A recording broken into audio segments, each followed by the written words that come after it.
તો આ સાથે સમાચાર સામે આવી રહ્યા છે। અમરેલીના પોલીસની જૂનાગઢમાં દાદાગીરી જોવા મળી છે। તો પોલીસ કર્મીની દાદાગીરી કરતો વિડીયો પણ સામે આવ્યો છે। તેના સીસીટીવી ફૂટેજ સામે આવ્યા। દારૂ પીતો પોલીસ કર્મી સીસીટીવીમાં કેદ થયો છે। બુટલેગરના જાપ્તામાં આવેલા પોલીસ કર્મીએ માથાકૂટ કરી હતી, જેમાં અમરેલીના પોલીસ કર્મીએ હોટેલ સંચાલક સાથે બબાલ કરી। બીજી તરફ હોટેલ સંચાલકે દારૂ પીવાની ના પાડતા પોલીસકર્મી દ્વારા બબાલ કરવામાં આવી હતી।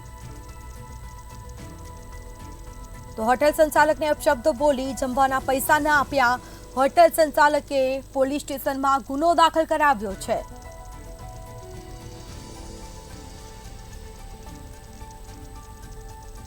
તો દારૂ પીતો પોલીસકર્મી સીસીટીવીમાં કેદ થયો છે। બુટલેગરના જાપ્તામાં આવેલા પોલીસકર્મીએ માથાકૂટ કરી હતી। તો અમરેલીના પોલીસકર્મીની જૂનાગઢમાં દાદાગીરી કરતો વિડીયો સામે આવ્યો છે। આ સમગ્ર ઘટના સીસીટીવીમાં કેદ થઈ છે। તો પોલીસકર્મીની આ દાદાગીરી સામે આવી છે।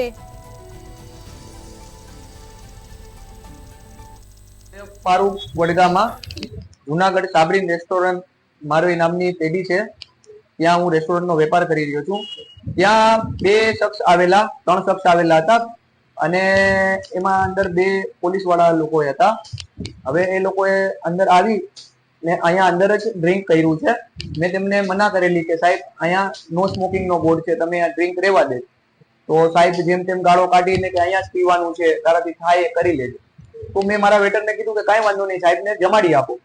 મેં સાહેબને જમાડી આપ્યું તો સાહેબે વેટરને પણ જેમ આવે એમ ગાડીઓ ચાલુ રાખી, પ્લસ મને જેમ તેમ ગાળો બોલીને કે તારી આમ તેમ ને હોટલ બંધ કરાવી દઈશ ને તું મને ઓળખતો નથી, હું સાવરકુંડલાનો છું ને હું આમ છું તેમ છું। મેં કીધું કાંઈ વાંધો નહીં સાહેબ, તમે જે કોઈ પણ હો, પણ મેં કીધું ગાડીઓ રહેવા દો, તમે હું કંટ્રોલ રૂમમાં ફોન કરું છું। તો મને તે સાહેબ કહે છે કે વાંધો નહીં, તારે જેને ફોન કરવો એને કરી લે, મારું કોઈ કાંઈ નહીં ઉખાડી લેશે। મેં કીધું કાંઈ વાંધો નહીં સાહેબ। તો મેં એ રજૂઆત મેં કોલ કરેલો હતો આપણા અહીંયા 100 નંબરના અંદર મેં કોલ કરેલો હતો, બી ડિવિઝનના અંદર ગાડીને કોલ કરેલો હતો કે સાહેબ તમે અહીંયા એક ગાડી મોકલો, અહીંયા આ રીતનું ઇસ્યુ બની ગયું છે। તો તે ગાડી આવેલી, પણ એ લોકો ત્યાંથી નાસી ગયેલા, જમીને પૈસા દીધા વગરના એ લોકો નાસી ગયા ત્યાંથી રેસ્ટોરન્ટેથી। પછી હું બી ડિવિઝને ગયો, બી ડિવિઝને જઈને મેં એ લોકોના નામની અરજી લખેલી છે। આઈજી ઓફિસે ગયેલો તો પછી મેં ત્યાં પણ રજૂઆત કરેલી સાહેબને, ને ત્યાં પણ અરજી એકને દીધેલી છે। હા, આ પોલીસ વાળા બે જે હતા ને એમાંથી એક હતો ને એને જ દારૂ પીધું છે। અહીંયા આવીને અંદર જ ડ્રિંક કરેલું, અંદર ગ્લાસ નીકાળેલો, અહીંયા જ પીધેલો, અહીંયા જ લોકોએ જમ્યું છે ને એમ કહેતા હતા કે હું સાવરકુંડલાનો છું। તો આ સાથે હોટેલ સંચાલકે દારૂ પીવાની ના પાડતા બબાલ કરી, જેમાં હોટેલ સંચાલકને અપશબ્દો બોલી અને જમવાના પૈસા પણ ના આપ્યા। હોટેલ સંચાલકે પોલીસ સ્ટેશનમાં ગુનો દાખલ કરાવ્યો। બુટલેગરના જાપ્તામાં આવેલા પોલીસકર્મીએ માથાકૂટ કરી, જેમાં દારૂ પીતો પોલીસકર્મી સીસીટીવીમાં કેદ થયો છે। તો અમરેલીના પોલીસકર્મીની જૂનાગઢમાં દાદાગીરી જોવા મળી છે। આ સાથે જ બુટલેગરના જાપ્તામાં આવેલા પોલીસકર્મીએ માથાકૂટ કરી હતી।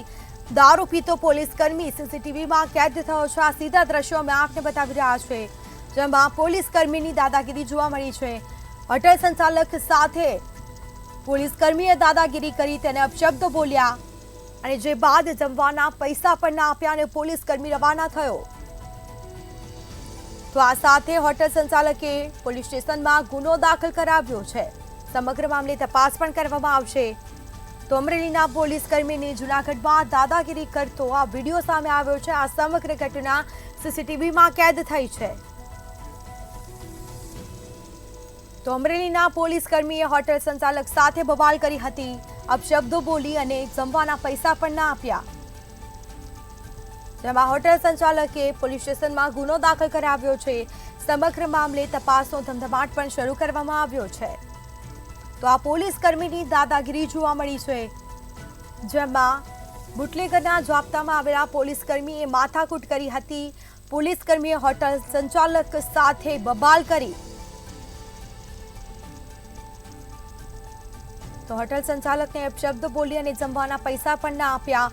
હોટેલ સંચાલકે ગુનો દાખલ કરાવ્યો છે। તો વધુ વિગતો સાથે સંવાદદાતા અમર બખાઈ ફોનલાઈન પર જોડાઈ ગયા છે। જી, અમરેલીના પોલીસ કર્મીની જૂનાગઢમાં દાદાગીરી કરતા વિડીયો સામે આવ્યો છે. કેટલું યોગ્ય? આ પોલીસ કર્મી એક હોટેલ સંચાલક સાથે દાદાગીરી કરી અને અપશબ્દ બોલ્યા.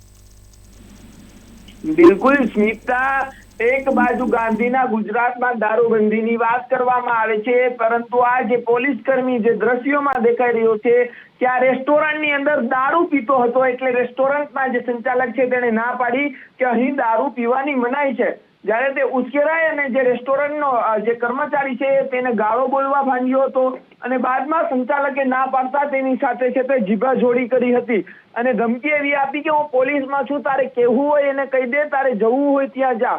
આ અમરેલીના હેડક્વાર્ટરમાં ફરજ બજાવતો પોલીસ કર્મી છે રણજીત વાઘેલા, અને તે પરમ દિવસે રાતના સમયે એક અમરેલીથી કેદીને લઈ અને જાપ્તામાં આવ્યા હતા અને ત્યારે જ આ ઘટના બની હતી. જાપ્તામાં રહેલો કેદી તેની સાથે નથી, તો તે કેદી ક્યાં ગયો, તે કેદીને ક્યાં મૂકી આવ્યા, આ સમગ્ર ઘટના છે તે સામે આવી રહી છે. ધીમે ધીમે આમાં અપડેટ પણ આવી શકે છે, મોટા ધડાકાઓ પણ થઈ શકે છે, પરંતુ હાલ તો આ જે રણજીત વાઘેલા નામનો પોલીસ કર્મી છે કે જેણે આ જે હોટલ સંચાલક સાથે માથાકૂટ કરી હતી તેની સામે હાલ જુનાગઢ બી ડિવિઝન પોલીસ સ્ટેશનમાં ફરિયાદ નોંધાઈ છે. બીજી તરફ રેન્જ આઈજી સીધી દેખરેખ આ કેસ ઉપર કરી રહ્યા છે ને આમાં તપાસના પણ આદેશ આપ્યા છે, એટલે ટૂંક જ સમયમાં નવા જૂનીના સમાચાર પણ આવી શકે છે. પરંતુ એ કહી દઉં એકવાર કે આ જે પોલીસ કર્મી છે તે એક નામકીન બુટલેગરને લઈ અને જાપ્તામાં આવ્યા હતા. તેની ગઈકાલે તારીખ દિવસના હતી, તો અમરેલીથી જુનાગઢ જે તારીખ હતી, અમરેલી જેલમાંથી તે કેદીને લઈને આવ્યા હતા અને તેની જુનાગઢ તારીખ હતી, તો રાત્રિના સમયે જાપ્તું કેમ આવ્યું તે પણ એક મુખ્ય સવાલ છે. જ્યારે હાલ તો આ પોલીસ કર્મીએ દારૂ પી અને જે જુનાગઢની એક હોટલમાં ધમાલ મચાવી હતી તેના સીસીટીવી સામે આવ્યા છે. ફરિયાદી શોએબ વડગામાએ બી ડિવિઝન પોલીસ સ્ટેશનમાં ફરિયાદ કરી છે અને હાલ રેન્જ આઈજીએ તપાસના આદેશ આપ્યા છે, એટલે નવા જૂની થઈ શકે છે.